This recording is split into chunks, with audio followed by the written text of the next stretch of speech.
Dear student, দেখো কত সহজে কোনো একজন স্টোরের মালিক তার দোকানের মধ্যে থাকা মালপত্রের স্টক ট্র্যাক করতে পারবে।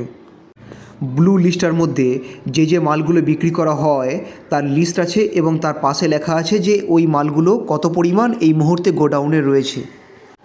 এবার ফর্মুলার সাহায্যে যে আইটেমগুলোর পাশে 0 থেকে বেশি নাম্বার লেখা আছে সেই আইটেমগুলোর নাম গ্রিন লিস্টার মধ্যে আনা হচ্ছে, এবং যে আইটেমগুলোর পাশে 0 লেখা আছে সেই আইটেমগুলোর নাম এই রেড লিস্টার মধ্যে আনা হচ্ছে। এর সাহায্যে আমরা ট্র্যাক করতে পারবো যে গোডাউনে কী মাল রয়েছে এবং কতটা পরিমাণ রয়েছে।